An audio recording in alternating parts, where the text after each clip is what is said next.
When Appalachian State University in Boone, North Carolina opened its doors as Watauga Academy in 1899, the campus looked radically different from the way it stands now. Several academic buildings, residence halls, and houses that were for faculty have since been moved, renamed, and destroyed. How do the ghosts of these buildings affect the people who lived in them, and how do we keep creating memories even after these structures are gone? This podcast will explore these questions and more. The founders of Appalachian State University were brothers Dauphin Disco and Blanford Bernard Dougherty. Their family home was constructed in 1903 and was on the south end of campus until the late 1980s. In 1985, the university the state of North Carolina bought the house and the 100 acres from Annie Rusty, who was the daughter of Dr. Dougherty, and she was still living in the house at that time. Now that's Mr. Wayne Underwood, the man behind the restoration and relocation of the Dougherty House that is now part of the Mystery Hill Museum in Blowing Rock. In the late 80s, the house was said to be destroyed. I interviewed him regarding his efforts to save the house and the journey that eventually led the property to be part of his museum. Here's one of the employees at the Dougherty House as they're telling us about the history of the property. So the Dougherty House was originally built back in 1903, and it was actually the first house in Watauga County to have running water and electricity. And because it was so advanced for the area that it was in, it brought in all different kinds of modernizations and new types of people, and it eventually led to a high demand for our college. So the Doughertys, the people that owned the home, actually decided to donate their house to what was then the Appalachian Teachers College, and created the first schoolhouse from it, and then it just kind of branched out from there. Now, this isn't actually the original location of the Dougherty House. I think it used to sit on Old King Street, but 87 or 86, the town was actually talking about burning it down.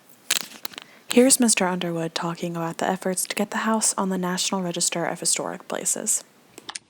And but they bought it, and we're going to keep it for a visitor center.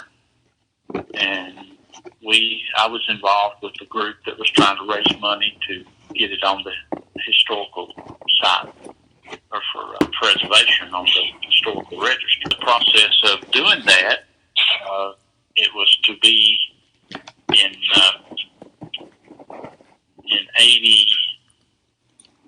87, it was to go on the National Register, July the 5th. But the university had made plans for that parking garage, so they knew if it went on the register, they would have to abide by that historical landmark. So they were able to jack the house up and move it June the 30th in 2007 before it went on the National Register. After the house was moved, it went to the state farm and was left to the elements without a roof for 2.5 years. What happens next can be put into the realm of what our Rack and Ruins class likes to call the uncanny. Listen to Mr. Underwood as he describes the fire that ruined Mystery Hill. We had a fire here at Mystery Hill in May of '89, and we lost our museum. We had over 20,000 square feet of museum space. We had about 15,000 pieces of antiques. We had 7 different shops, the soap-making shop and the candle shop and Professor Finnegan's portrait parlor and the general store, Pablo's wood carving studio, and the saw sharpening shop. And all that was destroyed in the fire. But after the fire, I told the family, I said, let's remember when we said we wish we'd have done things this way. And I said, then we'll all get back together in a week or so, and you write down what you remember about we wish that we'd have done it different or this way. And when we all got back together a week later, everybody came up with the same scenario. These two places each had a dance with fire. As the Dougherty House was at risk of being burned down, Mystery Hill suffered a devastating fire that forced them to reconfigure their sprawling museum. Mr. Underwood told me about the Greer House that was a white house on the property, where his father operated a restaurant before dedicating his time solely to the museum. The Greer House was condemned and removed from Mystery Hill, but this void could only be filled by one other property. So often, as we kept expanding the museum, we kept thinking, if we still had the old house and the old barn, we would have a homestead. All of our collection, antiques and all, would fit into that homestead instead of just being in a big building. And so that's what everybody remembered. We wish we still had the old white house, and that could be our homestead. Well, after we met that day, 3 o'clock in the morning, the Lord woke me up and told me, he said, you can get the Dougherty House and move it over there. That would be your homestead. In 87, the current owner of Mystery Hill, Wayne Underwood, decided to buy it, and then he moved it over here, and he began a very large restoration project of it. So the next morning, I went to work and called John Thomas, and he put me in touch with some other folks at ASU, and we began the process of acquiring the house. The homestead that Mr. Underwood and the folks at Mystery Hill sought would be found in the Dougherty House that had been evicted from the campus of the university. The paths of these two stories cross at the intersection of history, legend, and that Appalachia spirit that transcends all barriers up here in the high country. And eventually we're able to get it. We moved the home here in October of '89. Did about $250,000 of reconstruction work on it. But in July of 1990, we opened up the first 3 rooms of the home and had it open for the '90 season.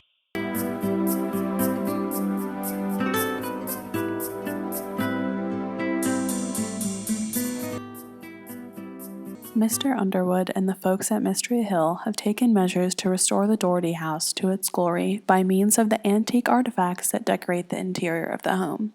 I asked Mr. Underwood about the origins of those items, and, like most things in this story, they have a little journey of their own. The home itself, Mr. and Mrs. Luther Lee, they were from Henderson, North Carolina.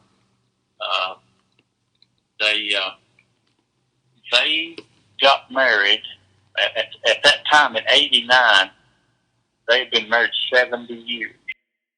Got married, they came to Boone on their honeymoon, and they began to buy antiques and things out of the mountain area and took them back to their home just east of Henderson there. They had a big furniture store. And their whole plan was they were going to buy all these antiques up here, and they were going to build a museum when they closed the furniture store there in Henderson. They visited Mystery Hill several times. They brought their children here. They brought their grandchildren. They brought their great-grandchildren here.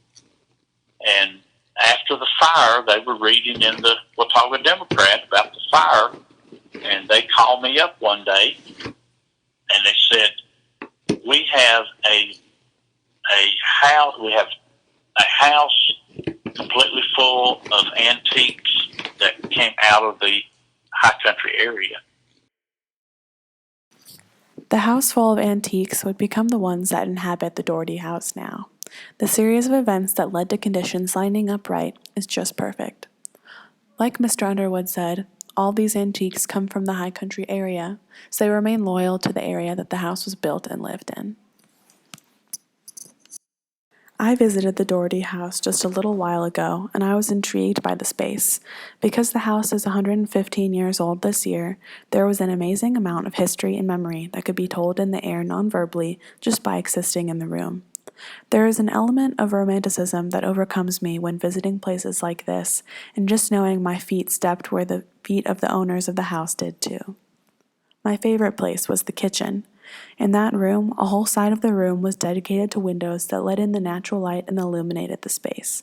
The museum has curated a poem dedicated to the actions performed in the kitchen and named after the wife of Dauphin Disco Dougherty, Lily Scholl Dougherty. The poem was written by Doris Perry Stam.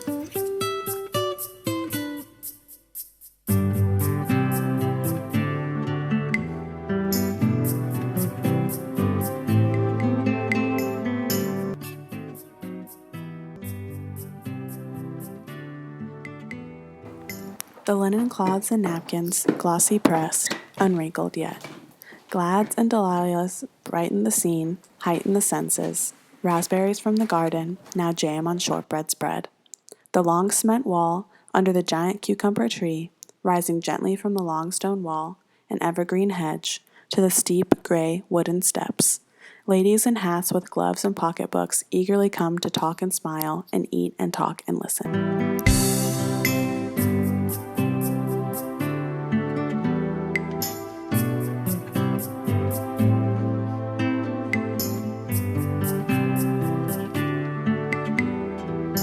My favorite part in the house was the piano. At first I thought it belonged to the Dougherty family, but now that I know its origins, it still has the same ability to evoke a sense of curiosity and a dreamlike state within me. Whose fingers played on the keys? They have the notes written down on them several times.